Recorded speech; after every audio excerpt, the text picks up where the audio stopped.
लड़की यह देखकर हैरान रह गई कि उनके बीच दो अपारदर्शी आंसर बोर्ड होने के बावजूद उसकी सौतेली बहन अभी भी उसके जवाब कॉपी कर रही थी। इतना ही नहीं, वह हर बार लड़की से आधा सेकंड पहले जवाब लिख देती थी। इससे सभी को गलती से यही लगा कि लड़की ही उसकी कॉपी कर रही है। आखिरकार लड़की ने हार मान ली और सवालों के जवाब देना बंद कर दिया। वह देखना चाहती थी कि उसकी सौतेली बहन का क्या रिएक्शन होगा। जैसा उसने सोचा था, सौतेली बहन ने भी तुरंत अपना पेन नीचे रख दिया। जब दर्शकों ने यह देखा तो उन्हें यह बहुत अजीब लगा। जजों को भी शक हुआ कि शायद सौतेली बहन को डर था कि लड़की उसकी कॉपी कर रही है, इसलिए उन्होंने उससे कहा कि वे लड़की पर नजर रखेंगे और उसे जवाब लिखते रहने को कहा, क्योंकि प्रतियोगिता का समय तेजी से खत्म हो रहा था।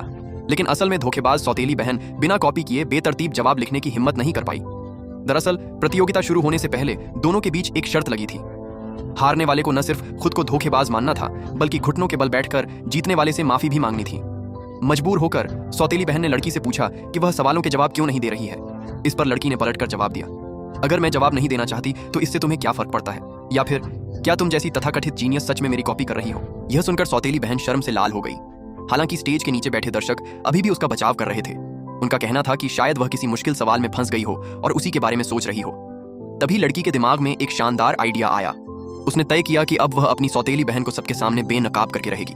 इसलिए उसने दोबारा सवालों के जवाब लिखना शुरू किया, लेकिन जानबूझकर सबसे मुश्किल सवाल का गलत जवाब लिख दिया। जैसा उसे उम्मीद थी, सौतेली बहन को खुद सही जवाब पता नहीं था, इसलिए उसने वही जवाब कॉपी कर लिया। इसके बाद उसने लड़की से आधा सेकंड पहले घोषणा कर दी कि उसने सारे सवाल पूरे कर लिए हैं। यह देखकर दर्शक फिर उसकी तारीफ करने लगे और उसे जीनियस कहने लगे। सौतेली बहन ने भी घमंड से लड़की से कहा, अब तो तुम्हारी हार पक्की है। लेकिन लड़की बिल्कुल शांत रही। उसने कहा, यह परीक्षा तेजी से खत्म करने की नहीं, बल्कि सही जवाब देने की थी। सौतेली बहन इतनी भरोसे में क्यों थी कि रिजल्ट आने से पहले ही लड़की को हारा हुआ मान रही थी। लड़की की बात सुनते ही वह घबरा गई और सफाई देने लगी।